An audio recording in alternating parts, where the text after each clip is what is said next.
Salam sejahtera di dalam kasih sayangnya Tuhan kita Yesus Kristus. Kita akan mulai ibadah kita, ibadah doa Senin pada hari ini. Biarlah damai sejahtera dan kasih sayangnya Tuhan Yesus Kristus menyertai kita di dalam ibadah kita, sehingga kita boleh memperoleh berkat daripada Tuhan seutuhnya dicurahkan dalam kehidupan kita. Bapak Ibu Saudara yang dikasihi Tuhan, kita akan membahas satu tema, yaitu jangan menangis.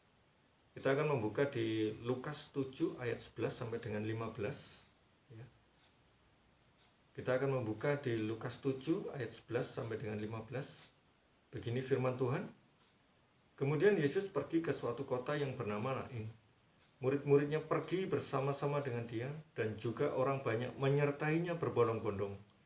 Setelah ia dekat pintu gerbang kota, ada orang mati diusung keluar, anak laki-laki, anak tunggal ibunya yang sudah janda, dan banyak orang dari kota itu menyertai janda itu. Dan ketika Tuhan melihat janda itu, tergeraklah hatinya oleh belas kasihan. Ia berkata kepadanya, "Jangan menangis." Sambil menghampiri usungan itu, ia menyentuhnya, dan sedang para pengusung berhenti, ia berkata, "Hai anak muda, aku berkata kepadamu, bangkitlah." Maka bangunlah orang itu dan duduk dan mulai berkata-kata, dan Yesus menyerahkan kepada ibunya. Haleluya. Bapak Ibu Saudara yang dikasihi Tuhan, seringkali kita saat kita menghadapi satu permasalahan, satu kesulitan, satu pergumulan, kita datang kepada Tuhan melalui doa. Jadi saat kita berdoa, kita banyak berkeluh kesah kepada Tuhan. Kita mengungkapkan apa yang menjadi isi hati kita kepada Tuhan. Tetapi seringkali kita juga kita merasa, apakah Tuhan mendengar keluh kesah kita? Apakah Tuhan mendengar apa yang menjadi permasalahan yang kita saat ini kita hadapi? Tetapi mari kita belajar dari bacaan firman Tuhan yang kita baca tadi. Dalam cerita tersebut, Tuhan Yesus melihat seorang janda yang sedang berduka karena kematian anak tunggalnya. Kita bisa membayangkan betapa hancurnya hati sang ibu janda ini, betapa sedihnya ibu janda ini. Mungkin saat itu dia merasa tidak ada seorang pun yang dapat mengerti apa yang saya alami. Mungkin saat itu dia merasa tidak ada seorang pun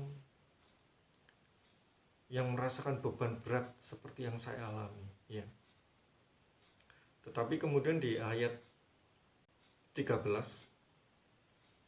ketika Tuhan melihat ibu janda ini, maka Tuhan Yesus mendekat dengan hati yang penuh belas kasihan. Seringkali kita juga berpikir bahwa Tuhan tidak peduli di dalam banyak pergumulan kita, dalam banyak persoalan kita. Saat kita berdoa, kadang juga dengan sikap doa yang salah, dengan sikap hati yang salah. Tuhan, di manakah Engkau? Tuhan, mengapa Engkau tidak memperdulikan keadaanku saat ini?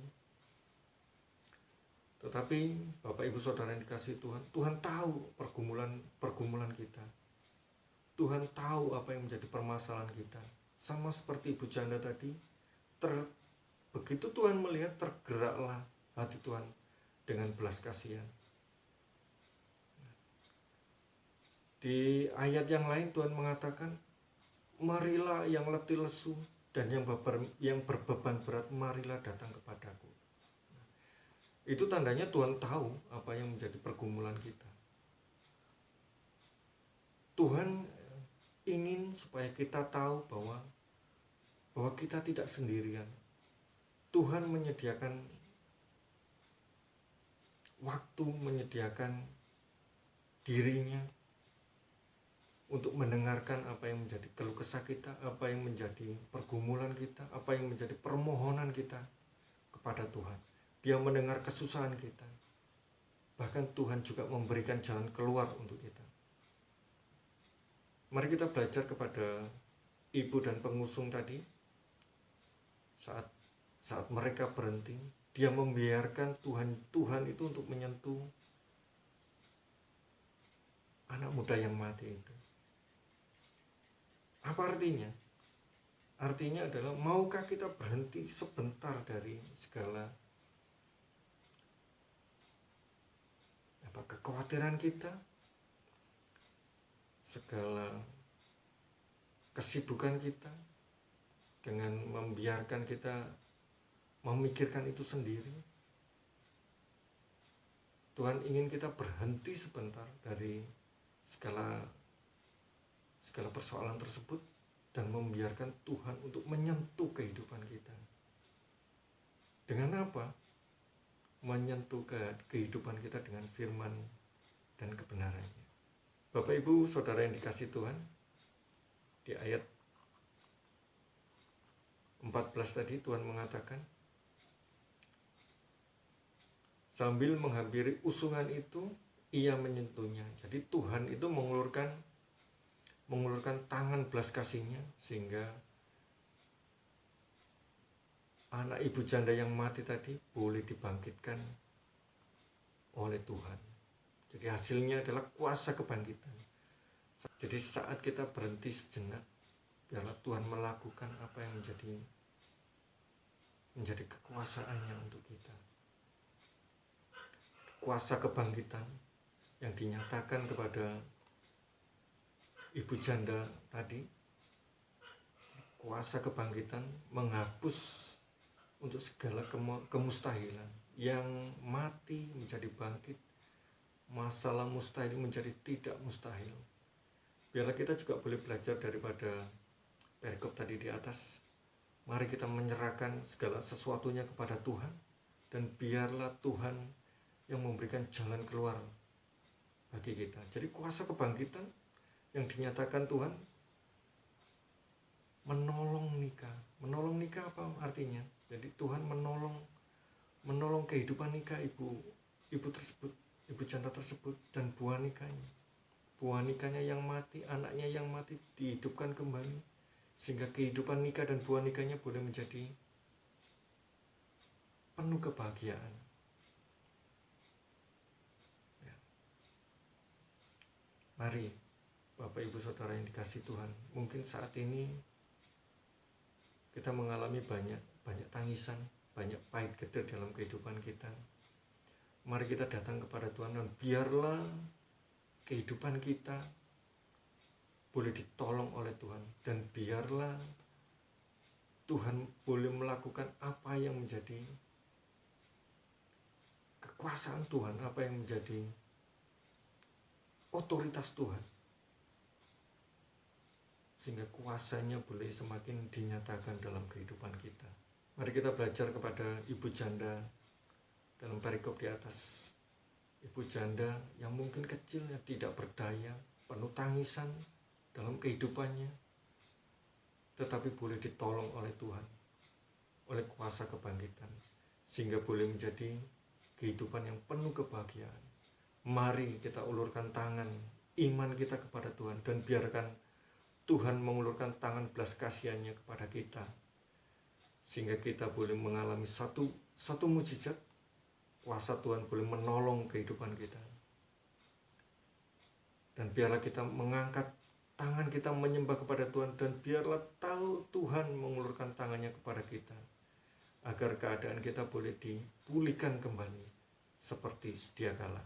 Mari malam ini kita juga mau disucikan dalam memandang Tuhan, menyembah Tuhan, menikmati pandangan belas kasih Tuhan kepada kita.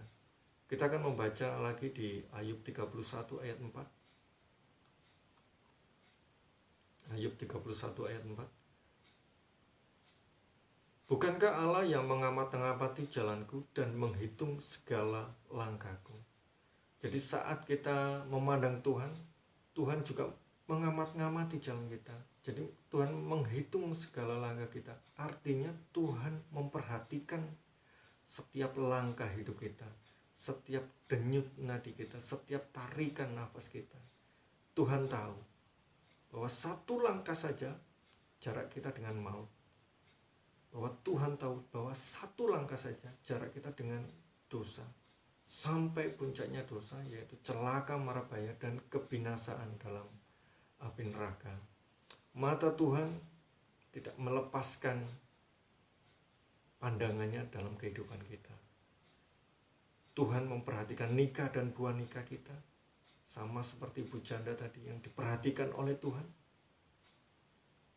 Oleh belas kasihannya Tuhan pulihkan kembali keadaannya. Jadi apapun keadaan kita sekarang, sebagai apapun kita, janda, lain-lain, tetap bertahan dalam iman kita kepada Tuhan, tetap pandang Tuhan, dan biarlah Tuhan yang akan pulihkan kehidupan kita sampai kita boleh mencapai nikah yang sempurna, yaitu kita bersama-sama dengan Tuhan. Bapak Ibu Saudara yang dikasih Tuhan, kita hanya seperti bayi yang tulus, yang polos, dan yang hanya bergantung kepada belas kasihan Tuhan, tidak bergantung kepada siapapun. Tuhan menolong kita semua, Tuhan mengangkat kehidupan kita, akan menghapus segala air mata kita. Mari kita datang kepada Tuhan, kita menyembah Dia dengan iman dan ketaatan, dan kita tidak bimbang sedikit pun di dalam Dia. Kita hanya mengulurkan tangan kepada Dia seperti bayi yang menangis kepadanya. Seberat apapun masalah kita, jangan putus asa, tetapi kuatkan hati di dalam Tuhan, karena pertolongan Tuhan selalu tepat pada waktunya. Biarlah firman yang boleh kita dengar pada sore hari ini, malam hari ini, kita semakin dikuatkan iman kita kepada Tuhan, dan percayalah Tuhan tidak meninggalkan kita seorang diri. Tuhan selalu bersama dengan kita. Saat kita mengalami satu masalah, Tuhan tergerak oleh belas kasihannya kepada kita dan boleh menolong kita tepat pada waktunya. Amin. Tuhan Yesus memberkati.